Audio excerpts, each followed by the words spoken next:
What did you want to ask me about? I was going to ask you about what you thought about the Integrity Commission and the crossbench putting it up, and then Christian Porter basically knocking it down yesterday. Yeah. There seems to be this assumption that there's a lot of corruption at the federal level. There's very little property dealing and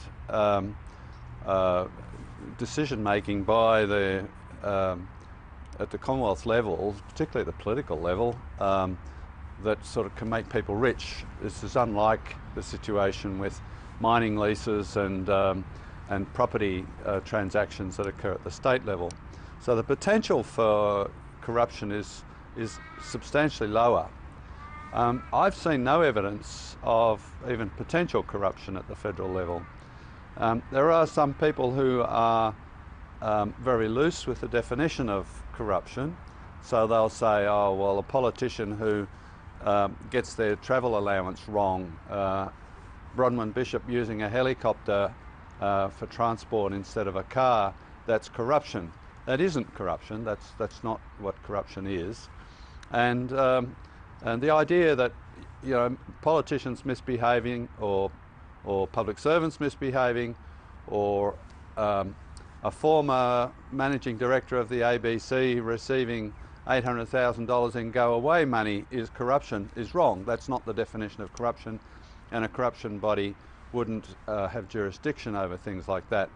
So there is repeatedly, though, this statement that we need an anti-corruption body at the federal level. I suspect what it's a reflection of is the fact that there are people, a lot of people are very grumpy about our federal politics, about the revolving door of prime ministers, and the fact that things don't go the way they want, and they are inclined to label that as corruption. I see no evidence of genuine corruption. 32 judges on Sunday said that there was an element of corruption in defence procurement, which large contracts are negotiated through the Commonwealth. So that is an area of corruption through obviously defence personnel and contractors. Yeah. I wonder how the judges know whether that's an element of, or that has an element of corruption about it. I don't think they're able to point to any specific examples, and that's usually the case with these assertions about corruption at the federal level. They can't point to a specific example, not even one, in almost any case.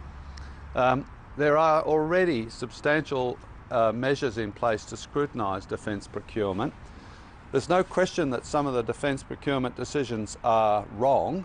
The submarine contract, for example, is profoundly wrong, very expensive. It may well leave Australia with a submarine gap in its capability. That's not corruption, though.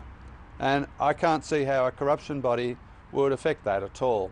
There are bad decisions, there are wrong decisions being made on all sorts of areas, but they're not corrupt. So how do you thwart decisions like, say, the $440 million Great Barrier Reef deal? Those kind of things which come time to time. How do you oversight that? Yeah, well, that is being oversighted. I mean, without wanting to sound immodest, I was the first person to raise that in estimates. Then Labor picked it up, and it's developed a life of its own. But it wasn't that nobody personally benefited from it. Nobody was bought off by that. What the government was doing was giving money to an organisation to benefit the Barrier Reef that wasn't the traditional organisation. They made a judgment, rightly or wrongly, that the reef could benefit as much or more from giving the money to a different organisation. Now that's a political decision. It's not a corrupt decision.